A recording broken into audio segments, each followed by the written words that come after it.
Hi hello ನಮಸ್ಕಾರ ಎಲ್ಲ ಪ್ರೀತಿಯ ಚಾಲಕ ಮಿತ್ರರಿಗೆ. ಸ್ನೇಹಿತರೆ, ನಿನ್ನೆ ಎಲ್ಲ ಮೊನ್ನೆ ಕೂಡ ಖಾಸಗಿ ಹೋಟೆಲ್ನ ಉದ್ದಿಮೆದಾರರು ಸ್ವಿಗ್ಗಿಯ ವಿರುದ್ಧವಾಗಿ ದೊಡ್ಡ ಮಟ್ಟಕ್ಕೆ ಎಲ್ಲರೂ ಕೂಡ ಸೇರಿ ಸಭೆಯನ್ನು ಮಾಡಿರ್ತಕ್ಕಂಥದ್ದನ್ನ ತಾವುಗಳು ಗಮನಿಸಿರ್ತಾರೆ.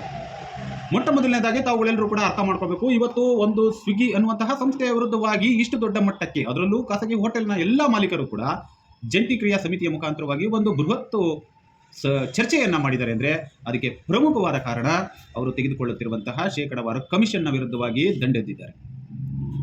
ಇದೇ ನಾವು ಪ್ರಬಲವಾಗಿ ವಿರೋಧವನ್ನು ವ್ಯಕ್ತಪಡಿಸ್ತಿರೋದು ಅವರು ಸ್ವಿಗ್ಗಿ ಅಂತಕ್ಕಂತಹ ಒಂದು ಸಂಸ್ಥೆ.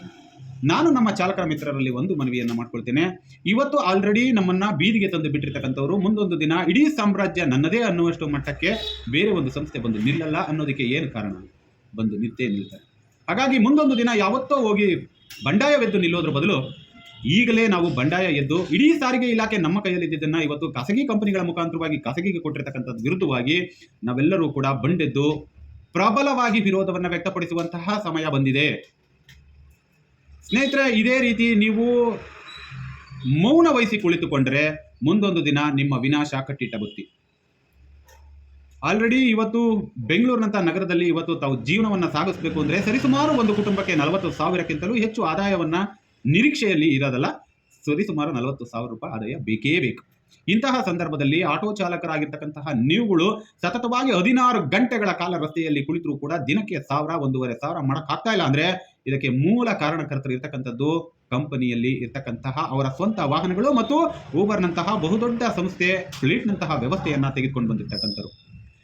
ದಂಡಾಗಿ ಉತ್ತರ ಭಾರತದಿಂದ ಬರ್ತಿರ್ತಕ್ಕಂತಹ ಜನಸಂಖ್ಯೆಯನ್ನ ಗಮನಿಸಿದಂತಹ ಸಂದರ್ಭದಲ್ಲಿ ತಮ್ಗೆ ಅರ್ಥ ಆಗಿರ್ಬೋದು, ಮುಂದೊಂದು ದಿನ ಬೆಂಗಳೂರು ಬೇರೆ ರಾಜ್ಯದ ವ್ಯಕ್ತಿಗಳ ಕೈಗೆ ಹೋಗುತ್ತೆ ಅಂತಂದ್ರೆ ಅದು ಸತ್ಯವಾಗ್ಲೂ ಕೂಡ ಹೋಗುವಂತಹ ಸಾಧ್ಯತೆಗಳೇ ಹೆಚ್ಚಿದೆ. ಏಕೆಂದ್ರೆ ಕನ್ನಡಿಗರು ತುಂಬಾ ಸ್ವಾಭಿಮಾನಿಗಳು, ಅತಿ ಹೆಚ್ಚಿನ ಪ್ರದರ್ಶನವನ್ನ ಮಾಡ್ತಿರೋದ್ರಿಂದ ಇವತ್ತು ಊಬರ್ನಂತಹ ಫ್ಲೀಟ್ನ ವ್ಯವಸ್ಥೆ ಒಳಗಡೆ ಇರತಕ್ಕಂತಹ ಶೇಕಡಾವಾರು 95% ಜನಗಳು ಎಲ್ಲರೂ ಕೂಡ ಉತ್ತರ ಭಾರತದವರು ಅಂತಂದ್ರೆ ನಿಮಗೆ ಯಾವುದೇ ರೀತಿಯಾದ ತಪ್ಪಾಗಲಾರದು. ಯಾಕೆಂದ್ರೆ ತಾವು ಕೂಡ ರಸ್ತೆಯಲ್ಲಿ ವಾಹನವನ್ನು ಓಡಿಸುವ ಸಂದರ್ಭಗಳಲ್ಲಿ ಇಂತಹ ಫ್ಲೀಟ್ನ ವ್ಯವಸ್ಥೆಯ ವಾಹನಗಳ ನೋಡಿದಂತಹ ಸಂದರ್ಭದಲ್ಲಿ ಉತ್ತರ ಭಾರತ ಮತ್ತು ಕೇರಳದಿಂದಲೇ ಬಂದಿರತಕ್ಕಂತಹ ಅತಿ ಹೆಚ್ಚು ಜನವನ್ನ ತಾವುಗಳು ಸೂಕ್ಷ್ಮವಾಗಿ ಗಮನಿಸಿರಬಹುದು. ಇವತ್ತು ರಾಜ್ಯ ಸರ್ಕಾರ ಮತ್ತು ಮಾನ್ಯ ಜಿಲ್ಲಾಧಿಕಾರಿಗಳ ವಿರುದ್ಧವಾಗಿ ಸತತವಾಗಿ ಹೋರಾಟಗಳನ್ನ ಮಾಡಿ ಆಟೋ ರಿಕ್ಷಾ ದರವನ್ನ ಏರಿಕೆಯನ್ನ ಮಾಡಿಕೊಂಡು ನಾವು ಕಿಲೋಮೀಟರ್ಗೆ 18 ರೂಪಾಯಿಗಳನ್ನ ಮಾಡ್ಕೊಂಡ್ರೆ ಈ ಫ್ಲೀಟ್ನ ವ್ಯವಸ್ಥೆ ಒಳಗಡೆ ತಗೊಂಡು ಬಂದು 10 ರೂಪಾಯಿ 12 ರೂಪಾಯಿಗೆ ಕಿಲೋಮೀಟರ್ಗಳನ್ನ ಇವರು ಸರ್ವಿಸ್ ಕೊಟ್ಕೊಳ್ತಾ ಹೋದ್ರೆ ಮುಂದೊಂದು ದಿನ ಆಟೋ ಚಾಲಕರ ಬದುಕು ಏನಾಗಬಹುದು ಅಂತಕ್ಕಂಥದ್ದೊಂದ್ರ ಜೊತೆಯಲ್ಲಿ 16 ಲಕ್ಷವನ್ನ ಬಂಡವಾಳ ಹಾಕಿ ತನ್ನ ಜೀವನವನ್ನ ಕಟ್ಕೊಳಕ್ ಬಂದಿರತಕ್ಕಂತಹ ಕ್ಯಾಬ್ನ ಚಾಲಕರುಗಳ ಜೀವನ ಏನಾಗಬೇಕು ಅಂತಕ್ಕಂಥದ್ದು ಇಲ್ಲಿ ಬಹುದೊಡ್ಡವಾಗಬೇಕಾದಂತಹ ಚರ್ಚೆ. ಸ್ನೇಹಿತರೆ, ಇದೇ ಹೋಟೆಲ್ಗೆ ಸಂಬಂಧಪಟ್ಟಂತೆ ಸ್ವಿಗ್ಗಿ ಅನ್ನುವಂತಹ ಸಂಸ್ಥೆ ಶೇಕಡಾವಾರು 5% ಕಮಿಷನ್ ಅನ್ನ ಇಟ್ಕೊಂಡು ಬಂದಿತ್ತು. ಆದರೆ ಇವತ್ತು 50% ಹೋಗಿದೆ. ಆದರೆ ನ್ಯಾಯಾಲಯದ ವಿಚಾರದಲ್ಲಿ ಇದರಲ್ಲಿ ಯಾವುದರಲ್ಲೂ ಇಲ್ಲ. ಆದರೆ ನಮ್ಮಲ್ಲಿ ಪ್ರತಿಯೊಂದು ಹೆಜ್ಜೆಗೂ ಕೂಡ ನ್ಯಾಯಾಲಯದ ಬಾಕಲನ್ನ ತಟ್ಟಿ ಇಡೀ ಚಾಲಕರುಗಳನ್ನ, ಇಡೀ ಸಾರಿಗೆ ಕ್ಷೇತ್ರ, ಸಾರಿಗೆ ಉದ್ಯಮದಿಂದ ಹೊರಹಾಕುವಂತಹ ಕೆಲಸ ಕಾರ್ಯಗಳನ್ನ ಖಾಸಗಿ ಕಂಪನಿಗಳು ಮಾಡ್ತಾ ಇಲ್ಲ. ಇದನ್ನ ಸಂಪೂರ್ಣವಾಗಿ ಹತೋಟಿಗೆ ತೆಗೆದುಕೊಂಡು ಹಿಡಿತದಲ್ಲಿ ಇಟ್ಕೊಳ್ಬೇಕಾದಂತಹ ಸಾರಿಗೆ ಇಲಾಖೆ ಅಧಿಕಾರಿಗಳು ಇದರಲ್ಲಿ ನನ್ನ ಪಾಲೆಷ್ಟು ಅನ್ನುವಷ್ಟು ಮಟ್ಟಕ್ಕೆ ಮೌನ ವಹಿಸಿಕೊಳ್ತಿರ್ತಕ್ಕಂಥದ್ದು ಕೂಡ ತಾವು ಸೂಕ್ಷ್ಮವಾಗಿ ಸತತವಾಗಿ 6-7 ವರ್ಷಗಳಿಂದಲೂ ಕೂಡ ಗಮನಿಸ್ತಾ ಇರಬಹುದು.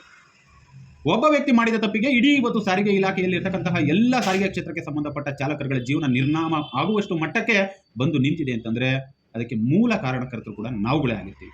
ಏಕೆಂದ್ರೆ ರಾಜ್ಯ ಸರ್ಕಾರದಿಂದ ಯಾವುದೇ ರೀತಿಯಾದಂತಹ ಅನುಮತಿಯನ್ನ ಪಡೆಯದೆ ನಾವು ಅಗ್ರಿಗೇಟರ್ ಕಂಪನಿಗಳನ್ನ ನಮ್ಮದೇ ಕೆಲವು ನಾಯಕರುಗಳು ರಸ್ತೆಯಲ್ಲಿ ನಿಂತು ಸ್ವಾಗತವನ್ನ ಕೋರಿದ್ದು ಇವತ್ತು ಇಡೀ ಆಟೋ ಚಾಲಕರ ಬದುಕಿಗೆ ಆಶಾಕಿರಣವಾಗಬೇಕಾದಂತಹ ಒಂದು ಉದ್ಯಮ ಇವತ್ತು ವಿನಾಶದ ದಾರಿಯನ್ನ ಕಲಿಸ್ತಾ ಇದೆ ಅಂತಂದ್ರೆ ಅದಕ್ಕೆ ಮೂಲ ಕಾರಣ ನಮ್ಮವರೇ ಜೊತೆಯಲ್ಲಿ ನಾವು ಕೂಡ. ನಿಮಗೆ ಇಷ್ಟೆಲ್ಲ ಬುದ್ಧಿಯನ್ನ ಹೇಳಿದ್ರು ಕೂಡ ನೀವು ಬದಲಾವಣೆ ಆಗೋದಿಲ್ಲ. ಬದಲಾವಣೆಯ ಪಥವನ್ನು ತೋರಿಸಬೇಕಾದಂಥವರು ಕೂಡ ಮೌನ ವಹಿಸಿಕೊಳ್ತಿರ್ತಕ್ಕಂಥದ್ದು ಇಡೀ ಸಾರಿಗೆ ಕ್ಷೇತ್ರದ ವಿನಾಶಕ್ಕೆ ದಾರಿಯನ್ನು ಮಾಡಿಕೊಡ್ತಾ ಇದೆ ಅಂತ ನನ್ನ ಒಂದು ನೇರ ಆರೋಪ. ಧನ್ಯವಾದಗಳು.